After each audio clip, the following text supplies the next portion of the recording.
உங்களோட பர்சனல் பற்றி பேசுறதுக்கு எங்களுக்கு எந்த ரைட்ஸ் இல்லை, அது எங்களுக்கு பேசவும் தேவையில்லை. ஏன்னா எல்லாருக்கும் ஒரு பர்சனல் லைஃப் இருக்குது, அதை நோக்கி எல்லாருமே போயிட்டுருக்காங்க. நீங்கள் என்னைக்கு அரசியல் வந்தீங்களோ இன்னைக்கு வந்து சின்ன வயசுலேருந்து பெரியவங்க வரைக்கும் உங்களோட போஸ்ட் பார்க்குறாங்க. நீங்கள் இன்னைக்கு என்ன வீடியோஸ் போட போகிறீங்க, நீங்கள் இன்னைக்கு சட்டமன்றத்தில் என்ன பேச போகிறீங்கன்றது இன்னைக்கு சின்ன குழந்தையிலேருந்து எல்லாருமே பார்க்குற அளவுக்கு ஆயிட்டாங்க. ஓகேங்களா?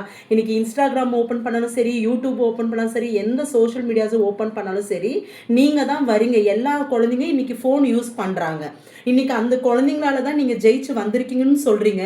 நீங்க போடுற போஸ்டால நீங்க பண்ற உங்களோட பர்சனல் விஷயத்த வந்து நீங்க போஸ்ட் பண்ணி பசங்களெல்லாம் வந்துட்டு என்னன்னா இது வந்து தப்பான வழிக்கு இழுக்கிற மாதிரி என்னன்னா ஒரு ஹஸ்பண்ட்னா இதுதான், ஒய்ஃப்னா இப்படிதான், ஒரு அப்பானா இப்படிதான், ஒரு அம்மானா இப்படிதான்றது வந்து எல்லாருக்குமே தெரியும். ஓகேங்களா?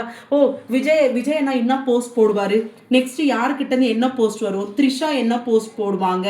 இது வந்து என்னதான் இது வந்து ரொம்ப பேருக்கு இது வந்து ஃப்ரஸ்ட்ரேஷனாக இருக்குது. ஒரு குடும்பத்தில் வந்து ஒரு விஜய் ரசிக்க ஒரு ஒய்ஃபாக இருக்காங்க, இன்னும் சாரி ஒரு ஹஸ்பண்ட் வந்து விஜய் ரசிகராக இருக்காங்க, ஒரு ஒய்ஃப் வந்துட்டு அவங்க வந்து வேற ஒரு ரசிகர் பாரு விஜய் பாத்தியா எப்படி பண்றாரு, நீயும் அப்படிதானே பண்ணுவ. ஸோ இது குடும்பத்துக்கு பல குடும்பத்துக்குள்ள இது பிரச்சனையாகவும் மாறும். ஓகேங்களா? உங்களோட பர்சனலை வந்து நீங்க பர்சனலா வச்சுக்கோங்க. ஓகேங்களா? அது எங்களுக்கு தேவையில்லை. நீங்க ஜனங்களுக்கு நல்லது பண்ண வந்திருக்கீங்க, நீங்க அந்த வேலை மட்டும் பாருங்க. வேற என்ன இருக்கோ நல்ல விஷயத்த நீங்க போஸ்ட் போடுங்க. ஓகேவா? த்ரிஷாவை நீங்க அடுக்க முடியுமோ இல்லை வந்து த்ரிஷா வந்து உங்களை அடுக்க முடியுமோ அது எங்களுக்கு தேவையில்லை.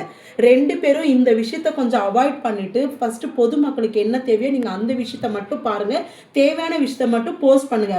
எந்த குடும்பத்தையும் எந்த குழந்தைங்களும் தயவு செஞ்சு கெடுக்காதீங்க. எந்த குடும்பத்துக்குள்ளும் உங்களால பிரச்சனை வர தேவையில்லை.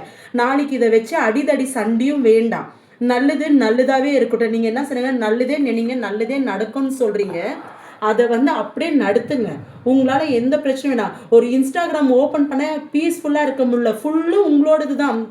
எதுக்கு அந்த மாதிரி விஷயத்துக்கெல்லாம் நாங்கள் ஃப்ரஸ்ட்ரேஷன் ஆகணும்? நீங்கள் எங்கவோ நீங்கள் ஜாலியாக இருக்கிறீங்க, ஆனால் அடுத்து உங்கள் குடும்பத்துக்கு வந்து அது ரொம்ப ஃப்ரஸ்ட்ரேஷனாக இருக்குது. ஏன்னா நம்ம அண்ணன் இவ்வளோ ஒரு நல்ல காலையில் ஒரு நல்ல வீடியோ பண்ண உங்களை பாராட்டும் போது அது எங்களுக்கு அவ்வளோ சந்தோஷமாக இருக்குது. திடீர்னு இன்னொரு வீடியோ வரும்போது ஏன் இப்படி பண்ணால் நம்ம குடும்பத்தில் இருக்கிற நம்ம எல்லாத்தையும் விட்டுட்டு உங்களை பற்றி யோசிக்கிற அளவுக்கு போயிட்டுருக்கு. தயவு செஞ்சு இதெல்லாம் நல்லதுக்குள்ள, தயவு செஞ்சு ஸ்டாப் பண்ணுங்க.